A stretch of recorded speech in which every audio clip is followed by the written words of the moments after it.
Welcome back to Nature Labs and our continuing coverage of the 2025 Newfoundland and Labrador provincial election. Drum roll, please.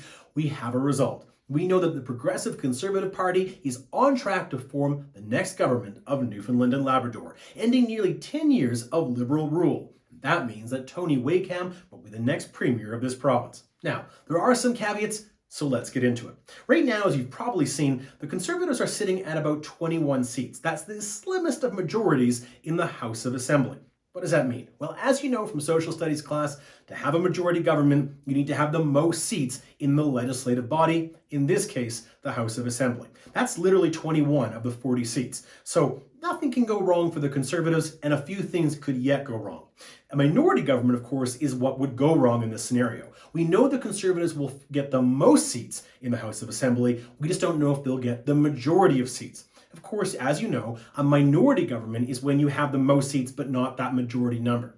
Now, federally, that's a little simple for the Prime Minister, Mark Carney. He's got a near majority and he's able to cobble together extra support from parties like the NDP and the Greens to put him over that threshold to pass bills of confidence. Those are all important bills that you can't lose if you want to maintain the confidence of the House and stay in power. Now, it's going to be a bit more complicated in Newfoundland because of what looks like a couple of independent victories. So let's go into this. What's the scenario if the Conservatives don't get a majority?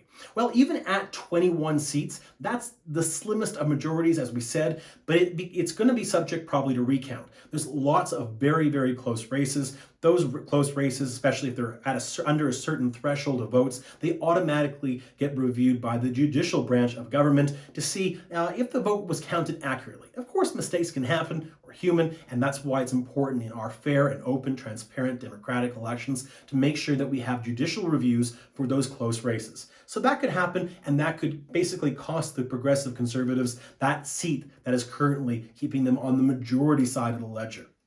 Other factors here. Obviously, the NDP, not very politically closely aligned to the Progressive Conservative Party, they're more likely to align with the Liberal Party in Newfoundland and Labrador. That means the Conservatives, if they don't form that majority government, need to make sure they can count on the support of what right now appears to be two independents. Now, those independents have a streak of, shockingly, being independent. Now, will they back a Conservative government to make sure that they have the confidence of the House of Assembly so that they can pass bills and stay in power? That remains to be seen. It's, of course, extremely rare in Canada for an independent to win an election, but it does happen from time to time, especially when you've done a great job of constituency outreach and building that kind of grassroots support and name recognition. That's clearly happened tonight in Newfoundland, although maybe it's still too early to tell. We'll see.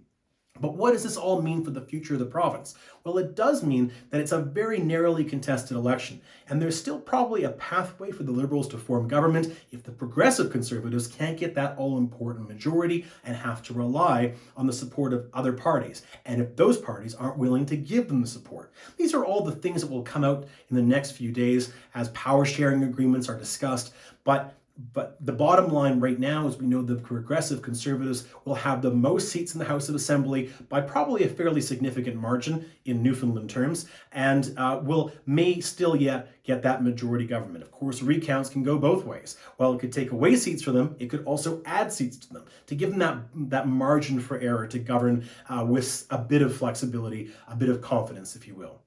So that's where things stand right now. We'll still see the next little bit here of whether those results firm up, if it's a clearer picture in terms of what kind of government will be. But the important thing to know is, what does this actually mean for Newfoundland and Labrador, and what does this mean for the country as a whole? Well, it's a couple of things, and we'll get into that in the next video.